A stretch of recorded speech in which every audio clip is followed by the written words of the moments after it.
আগামী ৮ ফেব্রুয়ারি অরুন্ধতিনগর পঞ্চায়েতে রাজ ইনস্টিটিউটে অনুষ্ঠিত হবে ত্রিপুরা ন্যায্যমূল্যের দোকান পরিচালক সমিতির ২৬তম রাজ্য সম্মেলন। রাজ্যের বিভিন্ন প্রান্ত থেকে রেশন ডিলাররা অংশ নেবেন এই সম্মেলনে। আনুষ্ঠানিক উদ্বোধন করবেন রাজ্যের মুখ্যমন্ত্রী ডক্টর মানিক সাহা। আগরতলায় সমিতির প্রধান কার্যালয়ে আয়োজিত এক সাংবাদিক সম্মেলনে কথা জানান সমিতির কনভেনার আগরতলা পৌর নিগমের উত্তর জোনালের চেয়ারম্যান প্রদীপ চন্দ। রাজ্যের সরকারি গণবন্টন ব্যবস্থা ন্যায্যমূল্যের দোকান মালিকদের অন্যতম সংগঠন হল ত্রিপুরা ন্যায্যমূল্যের দোকান পরিচালক সমিতি। এই সমিতির ২৬তম রাজ্য সম্মেলন অনুষ্ঠিত হতে চলেছে আগামী ৮ ফেব্রুয়ারি। আগরতলা শহরতলি অরুন্ধতিনগর পঞ্চায়েতে রাজ ইনস্টিটিউটে আয়োজিত এই রাজ্য সম্মেলনে রাজ্যের বিভিন্ন প্রান্ত থেকে রেশন ডিলাররা অংশগ্রহণ করবেন। সম্মেলনে সাংগঠনিক বিষয় ছাড়াও রাজ্যের গণবন্টন ব্যবস্থা সহ রেশন ডিলারদের বিভিন্ন দাবি দাওয়া নিয়ে আলোচনা হবে। গুরুত্বপূর্ণ একদিনের এই সম্মেলনে আনুষ্ঠানিক উদ্বোধন করবেন রাজ্যের মুখ্যমন্ত্রী ডক্টর মানিক সাহা। এছাড়াও অতিথিদের মধ্যে উপস্থিত থাকবেন রাজ্যের খাদ্যমন্ত্রী সুশান্ত চৌধুরী, আগরতলা পৌর নিগমের মেয়র দীপক মজুমদার, স্থানীয় বিধায়িকা মীনা রানী মজুমদার, প্রদেশ বিজেপি সভাপতি রাজীব ভট্টাচার্য প্রমুখ। শুক্রবার আগরতলা হরিগঙ্গা বসাক রোড স্থিত ত্রিপুরা ন্যায্যমূল্যের দোকান পরিচালক সমিতির প্রধান কার্যালয়ে আয়োজিত এক সাংবাদিক সম্মেলনে কথা জানান সমিতির কনভেনার তথা আগরতলা পৌর নিগমের উত্তর জোনালের চেয়ারম্যান প্রদীপ চন্দ। সাংবাদিক সম্মেলনে এদিন তিনি আরও বলেন, রাজ্যে রেশনিং ব্যবস্থার এখন আমূল পরিবর্তন এসেছে।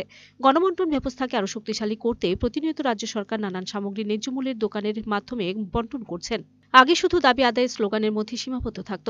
২০১৮ সালে সরকার পরিবর্তন হবার পর থেকে একের পর এক নিত্য প্রয়োজনীয় সামগ্রী রেশনের মধ্য দিয়ে বন্টন করা হচ্ছে সাধারণ মানুষের মধ্যে, আর এতে দারুণভাবে খুশি ভোক্তারা। আমরা দীর্ঘদিন যাবৎ আমরা রেশনিং ব্যবস্থা পরিচালনা করার ক্ষেত্রে আমরা বিগত ২৫ বছর এই রাজ্যে রেশনিং ব্যবস্থা চলছিল।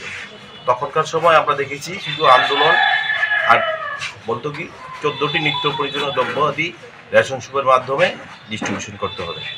কিন্তু সরকার পরিবর্তন হওয়ার পর আমরা দেখলাম কি রাজ্যের মাননীয় মুখ্যমন্ত্রী ও রাজ্যের খাদ্যমন্ত্রীর নেতৃত্বে রেশনিং ব্যবস্থার আমূল পরিবর্তন করার জন্য ওনারা প্রচেষ্টা নিয়েছেন এবং একে একে প্রতিদিন এই রাজ্যের মানুষের স্বার্থে রেশনিং ব্যবস্থাকে আরও সুদৃঢ় করার জন্য বিভিন্ন যে সমস্ত সামগ্রীগুলি আছে সেগুলি আপনাদের মাধ্যমে আমাদের রেশনের মাধ্যমে আজকে ডিস্ট্রিবিউশন করছে। তার মধ্যে আপনারা দেখেছেন যে আগে রেশন শপে চিনি দেওয়া হতো না। আমাদের বর্তমান সরকার আসার পর রেশন শপে চিনি, ডাল, চা পাতা, তেল, মশলা, সঙ্গে সোয়াবিন এবং তারপরে কি বিগত সরকারের সময় কিন্তু কোনো রেশন শপের মাধ্যমে যে সমস্ত নিত্য প্রয়োজনীয় দ্রব্যাদি বিক্রি করার মতো অনুমতি ছিল না। আমাদের বর্তমান সরকার আসার পর প্রত্যেক রেশন শপ ডিলারকে এমআরপি রেটে মাল বিক্রি করার জন্য যে কোনো সামগ্রী সেটা অধিকার দিয়েছে। Video report search India.